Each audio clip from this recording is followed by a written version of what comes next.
Sabbath, everyone.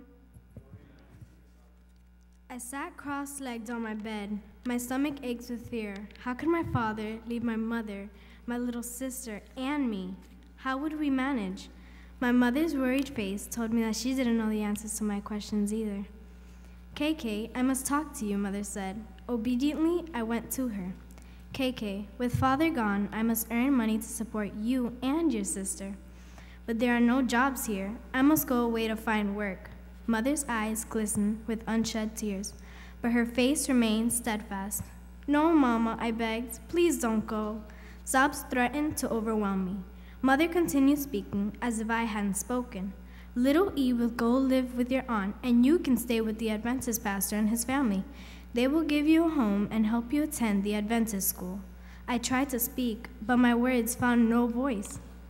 You will like living with the pastor and his family, Mother continued. I knew the pastor, and I liked his family, but I couldn't bear the thoughts of losing my mother and my baby sister E. Tears slid down my cheeks. I sat on my bed, thinking about happier times. The memory of children's voices singing sweet songs about Jesus floated through my mind.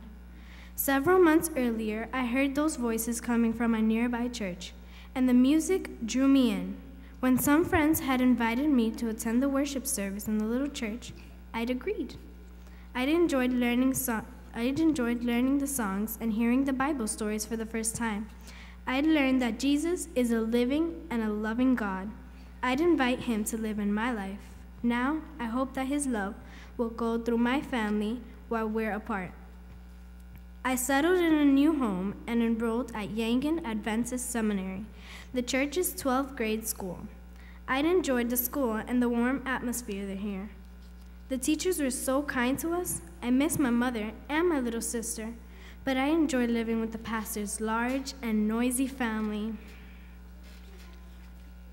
When my sister was old enough to go to school, the pastor asked my aunt to allow her to live with him and attend the Adventist school with me. My aunt agreed, and I was overjoyed. At last, we could be together again as sisters. The more I learned about God, the more sure I was I wanted to follow Jesus all of my life. One day, I asked a pastor to baptize me.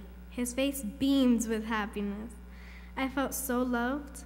When I told my mother my decisions, she said she was glad, though she could not come back to Miramar for my baptism. I love singing and worshiping God at school and in church. I feel at home with God's people. His love warms my heart. Last year, my aunt came to see the pastor with whom E and I had lived. My auntie asked us to return to her home and live with her. Reluctantly, we agreed. She is not an Adventist, and she doesn't like it when we want to go to church. Sometimes she allows me to go just for Sabbath school. Then I must hurry home.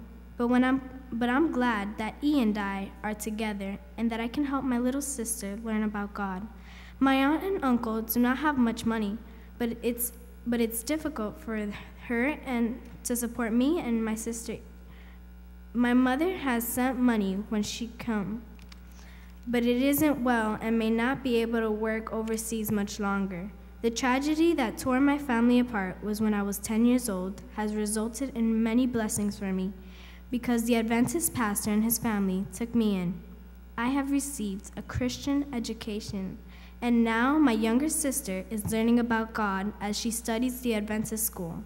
My dream is to become a teacher like the wonderful teachers I've had at Yangon Adventist Seminary.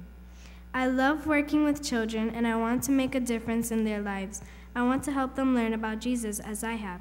Our school is very crowded, and hundreds more children want to study here. Part of the quarter's 13th Sabbath offering will help expand Yangon Adventist Seminary so that many more children can learn and love and serve God and become good citizens of our nation. Thank you for helping our school grow and serve others.